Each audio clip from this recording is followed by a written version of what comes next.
예레미야애가 4장 1절에서 10절까지 말씀입니다. 합독하겠습니다.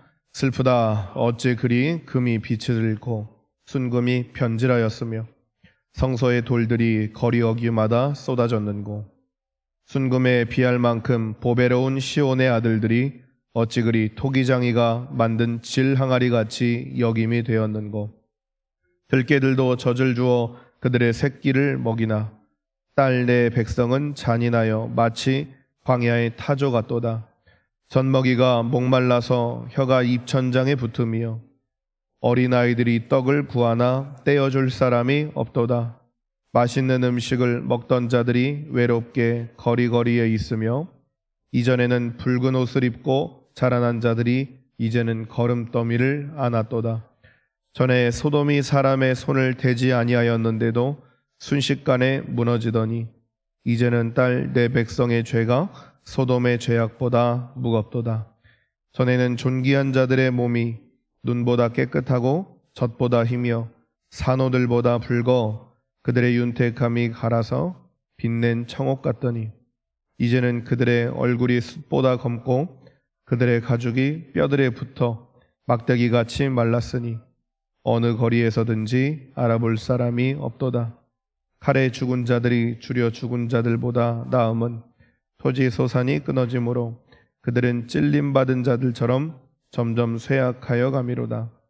딸 내 백성이 멸망할 때에 자비로운 부녀들이 자기들의 손으로 자기들의 자녀들을 삶아 먹었도다.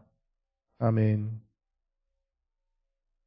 예레미야 애가는 히브리어 알파벳 알렙부터 타우까지 이렇게 첫 글자를 따가지고 22절에 이렇게 쫙 써져 있는 말 그대로 시입니다.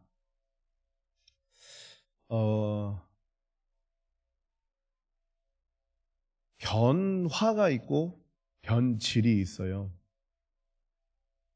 변화는 점점 더 좋아지는 것을 말한다면 변질은 점점 더 악하여져 가거나 점점 더 썩어가거나 점점 더 망해가는 것들을 이야기한다고 볼 때 변화는 어떻게 되냐면 자신의 본분을 잘 지키고 자기가 해야 하는 일을 잘 해나갈 때 그 사람은 점점 더 변화되어져 갑니다.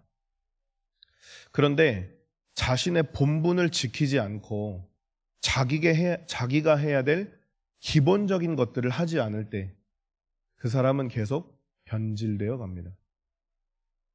운동선수들이 슬럼프가 찾아올 때 가장 먼저 하는 것이 기본적인 베이스로 돌아가서 자기가 원래 해야 되는 그 기본적인 훈련들을 계속 해나가면 슬럼프를 벗어난다고 합니다. 슬럼프가 왜 찾아오냐면 그 사람이 기본적으로 해야 되는 것들을 자꾸 망각하고 까먹고 하지 않을 때 슬럼프가 찾아오거든요. 그래서 기본으로 돌아가서 원래 그 사람이 해야 하는 것, 원래 그 사람이 기본적으로 해야 하는 훈련들을 계속 할 때 그 슬럼프를 벗어날 수 있는 것이죠. 오늘 1절을 보면 슬프다 어찌 그리 금이 빛을 잃고 순금이 변질하였으며 성소의 돌들이 거리 어귀마다 쏟아졌다고 말하고 있는데요. 금이 왜 금이냐면 변하지 않아서 금이에요. 금반지를 오래 차고 있거나 금 팔찌를 오래 하고 있어도 물이 닿고 어떤 세제가 닿고 어떤 화학약품이 닿아도 이것이 변하지 않기 때문에 금이거든요. 근데 이게 차고 있는데 세수하고 봤더니 시커멓게 변해 있다. 이건 금이 아니에요. 그러니까 변질된다는 것은 무언가 그 원래의 역할을 잃어버렸다는 것이고 그 원래의 성량과 성품과 성능을 잃어버렸다는 것인데 금은 빛을 잃지 않고 변질되는 것이 아닌데 1절을 보면 금이 빛을 잃고 순금이 변질하였다고 말합니다. 실제로 금이 변질되고 순금이 변화였다는 게 아니라 원래 금보다 더 귀하게 지으신 하나님의 백성 이스라엘이 원래 자신들의 역할을 잃어버리고 이렇게 변하여졌다는 것이죠. 그래서 성소의 돌들이 거리 어귀마다 쏟아졌다고 합니다. 이게 무슨 말이냐면 원래 성소의 한 귀퉁이, 한 부분이 돼야 되는 돌들이 성소가 이제는 무너져가지고 거리마다 이렇게 즐비해져 있는 모습을 이야기하고 있습니다. 그러니까 하나님의 성전이 무너졌다는 것이죠. 2절을 보면 순금에 비할 만큼 보배로운 시온의 아들들이, 그러니까 1절에 이야기했던 것처럼 하나님이 금보다 더 귀하게 지으셨던 이스라엘 백성들이 이제는 토기장이가 만든 질 항아리 같이 여김이 되었다. 토기장이가 만든 질 항아리가 뭐냐면 너무나도 흔하고 너무나도 그냥 값없고 너무나도 그냥 쉽게 보일 수 있는 것들처럼 되었다는 것입니다. 3절을 보면 들깨들도 젖을 주어 그들의 새끼를 먹이나 딸 내 백성은 잔인하여 마치 광야의 타조 같도다. 이스라엘 백성들은 타조를 조금 이렇게 멀리 여겼다고 합니다. 일단 율법에 의해서 먹으면 안 되는 짐승이기도 하지만 학자들의 추측인데 몸집은 큰데 머리는 요만해가지고 지혜가 없고 생각이 없고 그냥 그런 동물로 여겨졌던 것 같아요. 그리고 실제로 타조가 자기 새끼들을 잘 돌보지 않는다고 합니다. 그냥 낳아놓기만 하고 방치하는 것이죠. 그래서 3절을 보면 들깨들도 그냥 아무렇게나 살고 그냥 거칠게 살고 자기 마음대로 살아가는 그런 짐승들조차도 자신의 새끼에게 젖을 물릴 줄 아는데 너희들은 왜 그렇게 자식을 돌보지 않는 타조들 같이 되었느냐라는 것이죠. 4절을 보면 젖먹이가 목말라서 혀가 입천장에 붙으며 어린아이들이 떡을 구하나 떼어줄 사람이 없도다. 당연히 돌봄을 받아야 하고 당연히 도움을 받아야 하는 아이들이 그냥 방치되어 버리고 그냥 떠도는 그런 존재들이 되었다는 것이죠. 이스라엘의 원래 역할은 하나님을 영화롭게 하고 하나님을 섬기고 하나님을 예배하는 자들이었습니다. 하나님이 광야에서 이스라엘을 이제 인도하시고 애굽에서 이들을 인도해 내셨을 때 하나님의 목적은 이들을 통해 영광 받으시고 찬송 받으시고 하나님의 하나님 되심을 이 이스라엘 백성들을 통해서 대우받으려고 이들을 인도하여 내셨습니다. 그런데 처음에는 이스라엘 백성들이 하나님을 잘 섬기고 하나님을 찬송하고 하나님의 이름을 영어롭게 하는 것 같았으나 점점 더 자기 마음대로 하나님을 이용하는 거예요. 하나님을 위해서 살아가는 백성이 아니라 내가 존귀하고 부하고 영화롭게 살기 위해 하나님의 이름을 가져다가 하나님을 끌어다가 내 하기 좋은 대로 나 편한 대로 내가 좋은 대로 이제 하나님의 이름을 그렇게 용도 변경을 하기 시작하는 겁니다. 그러니까 하나님이 경고하셨어요. 계속 예언자들을 보내서 선지자들을 통해서 또 다른 나라들을 꺼내셔서 여러 차례 징계하시고 경고하시고 그렇게 말씀하셨음에도 불구하고 이스라엘이 그 죄악을 떠나지 않으니까 하나님이 결국에는 바벨론을 통해서 또 아수르를 통해서 이스라엘과 남유다를 멸망시켜 버리십니다. 그러니까 이 나라가 멸망하고 나니까 원래 하나님을 섬기던 성소의 돌이 그 자리에 있어야 했던 그 돌이 무너져서 길에 놔뒹구는 그런 돌처럼 되고 대우를 받고 케어를 받고 돌봄을 받아야 하는 어린 아이들이 이제는 돌볼 손길이 없어서 그냥 떠도는 아이들이 되는 것입니다.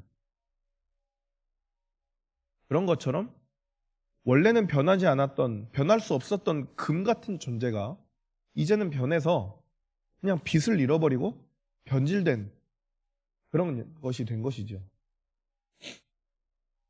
하나님은 이 말씀을 통해서 이스라엘 백성들이 다시 금의 역할을 되찾고 다시 순금의 역할을 되찾기를 원하고 계십니다. 하나님의 징계가 또 하나님의 심판이 이스라엘 백성들에겐 굉장히 아프고 굉장히 괴로운 것이었습니다. 나라가 없어진다는 건 현대를 살아가는 우리들은 알 수 없는 것이에요. 과거 우리나라가 일본의 나라를 빼앗겼을 때 우리가 얼마나 치열하게 싸웠습니까? 물론 우리의 힘으로 스스로 찾아내진 못했지만 그래서 우리가 독립을 찾아냈을 때, 독립을 이뤄냈을 때 우리가 얼마나 기뻐했는지 우리는 우리의 역사를 통해서 또 그 당시에 써던 그 당시에 기록된 많은 작품들을 통해서 우리는 알 수 있습니다. 나라를 빼앗긴다는 것 쉽지 않죠. 그러나 자신들의 실수로, 자신들의 잘못으로, 자신들의 죄악으로 나라가 빼앗겨져야만 했던 그 현실을 살아갔던 예레미야 예언자는 그 아픔과 고통을 입에 담을 수 없을 정도로 슬프고 아프고 애통스러웠을 겁니다. 그렇기 때문에 이 슬픔의 노래를 꾸역꾸역 적어나간 거예요. 언젠가는 이 나라가 하나님 말씀대로 회복되고 다시 성소가 지어질 텐데 그 이후에 우리가 지금 겪는 아픔이 다시는 반복되지 않게 하려고, 다시는 반복되지 않았으면 하는 마음에서 그 슬픈 마음을, 그 안타까운 마음을 애가라는 5장의 시로 적어나간 것입니다. 하나님을 사랑하시는 여러분, 우리는 하나님을 영화롭게 하기 위해서 지음받은 백성입니다. 그래서 우리가 살아가면서 오직 해야 하는 것은 하나님을 영화롭게 하고 하나님의 이름을 찬양하고 또 하나님의 영광을 위해서 사는 것입니다. 제가 저희 아이들에게 계속해서 반복적으로 가르치는 것이 있는데 너 왜 살아? 우리는 하나님의 영광을 위해서 사는 거예요. 제가 이걸 계속해서 반복적으로 가르칩니다. 왜 그러냐면 인생의 목적이 거기에 있기 때문입니다. 내가 편하려고, 내가 부자 되려고, 내가 조금 더 잘 살아보려고 살아가는 인생은 만족이 없습니다. 그러나 내가 오늘을 어떻게 하나님의 영광을 위해서 살아갈 수 있을까? 내가 오늘 어떻게 하나님을 영화롭게 하기 위해 살아갈 수 있을까? 내가 오늘을 어떻게 하나님을 찬송하며 살아갈 수 있을까? 고민하는 인생은 부하지 않아도 혹은 다른 사람들이 볼 때 크게 잘나지 않아도 내가 하나님의 영광을 위해서 살았다면 나의 오늘은 자랑스러울 것입니다. 그래서 우리가 무엇을 위해서 살아가느냐? 우리가 왜 지음받았고 우리가 왜 만들어졌고 그 목적대로 부합하게 살아가느냐가 인생을 얼마나 가치 있게 살아가느냐를 결정합니다.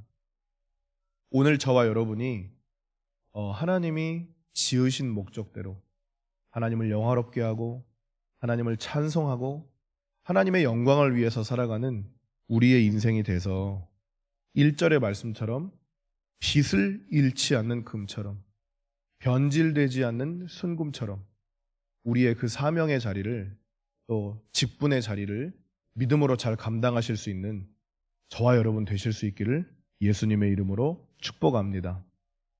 기도하겠습니다.